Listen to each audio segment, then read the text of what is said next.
It's now time for Diddy or Didn't He? Diddy Watch 2024. The first 6 lawsuits from Tony Buzbee, have been filed. 4 of the 6 feature male accusers, 1 with a female college student, and graphic details. So let me give you a warning on that. I'm going to try and edit as much of the language as I can here. But just be warned, trigger warning for sexual assault and rape. This is from TMZ. The floodgates are open and Diddy is being sued left and right by people who claim he sexually assaulted them, including a handful of men. Diddy has now been named in 6 separate lawsuits filed by Tony Buzbee, the Texas attorney who says he's representing up to 120 alleged Diddy victims. And 4 of the 6 filed so far have featured male accusers. In one suit, a man says he was working for Echo Clothing back in 2008 and knew Diddy through his work, as Diddy was developing and marketing Sean John, a competing brand. He says he ran into Diddy and Diddy's 3 bodyguards in the stockroom of Macy's flagship store in New York City in May of 2008, and he claims someone pistol whipped the back of his neck and caused him to fall to his hands and knees. He claims Diddy approached him and said, "S my D, Echo," and brutally orally him. Another suit, a man claims he was hired to work security for Diddy's 2006 white party, where he believes he consumed a drink laced with GHB and or ecstasy. He says Diddy forced him into a van, overpowered him, and sexually assaulted him. The man claims Diddy inserted his penis into the man's anus and sodomized him. He says the alleged rape resulted in semen leaking out of his body. Another man suing Diddy claims he went to a Diddy party in October 2021 where he became disoriented after consuming 1 drink.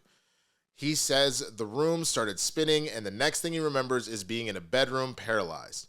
He says at least 3 men sexually assaulted him through sodomy and other forced acts and claimed he distinctly recalls seeing a naked Diddy above him at one point during the alleged assault. A 4th lawsuit is from a man who says he was only 16 years old when he was invited into Diddy's 1998 white party in the Hamptons, where he says they snapped a photo together. He says Diddy took an interest in him and took him to a more private area to chat, where Diddy told him he had the right look for the music industry and he could be made into a star with Diddy's help.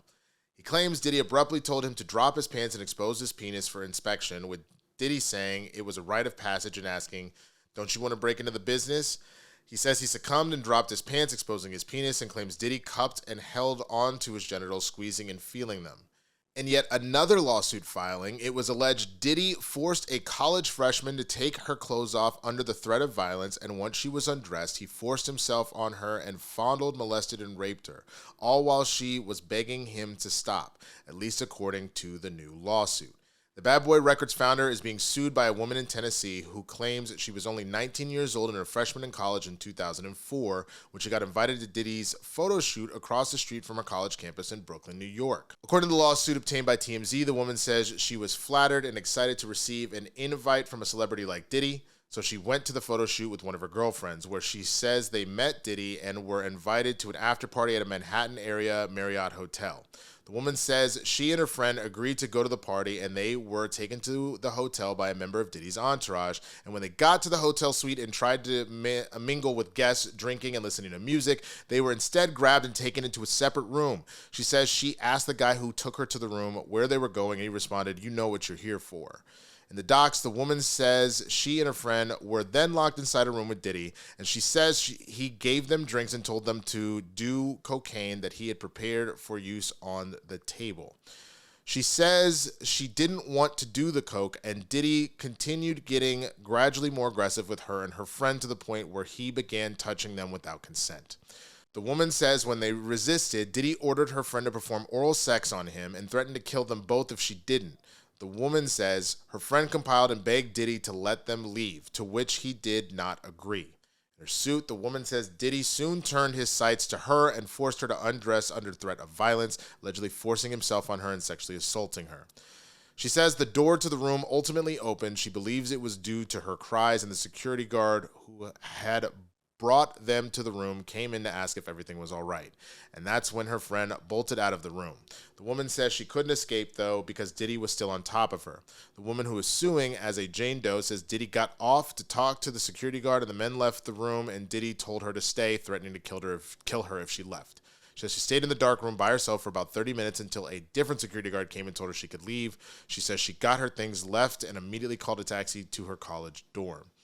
Some 20 years later, the woman is now suing and she wants a jury trial. She's being repped by Tony Buzbee, the attorney who says he's representing 120 alleged Diddy victims, as mentioned previously.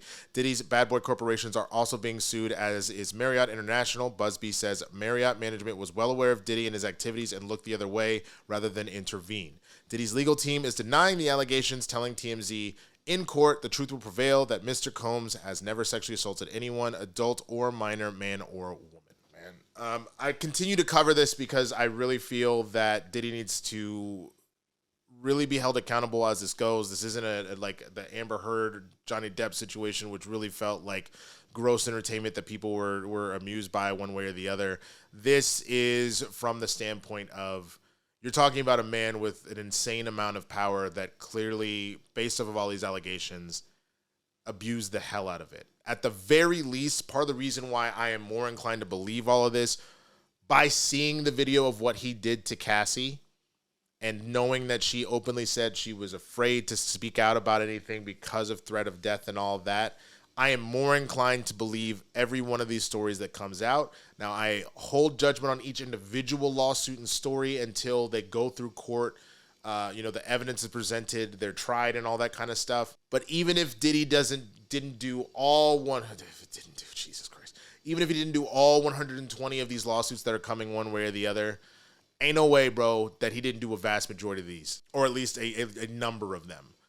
This is obviously all alleged. This is obviously all lawsuits that are going, but this shit is too consistent. It's too sick. There's too many breadcrumbs all over the place with how celebrities have moved around him to see the way Justin Bieber really just looks so goddamn uncomfortable. Again, what happened to Cassie? Everything you have just kind of heard over the years and things like that. And when you just look at his behavior in general, you see him in various interviews. You have things like the Boondocks calling it out. I've said this and every time I've covered this, man. Diddy did a lot of this, in my opinion. That's obviously all alleged, but there's too much here for this to happen, and the feds don't go after you unless they got something real to pop off, man. So I really need to see this man put under the jail that R. Kelly is in and to deal with that. And anybody that's saying, oh, they're just trying to take down another powerful black man, bro, fuck you on that shit. If the proof comes out that all of this was made up and things like that, we can have a whole separate conversation.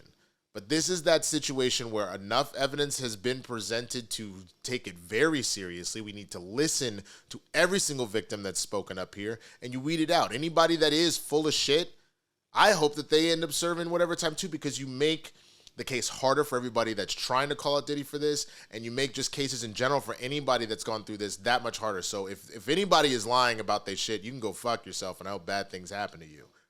But I don't believe that's the case with the vast majority of these people, and they need to see justice. Diddy needs to see justice. Like, they need to he needs to pay for what he's done, because this is disgusting.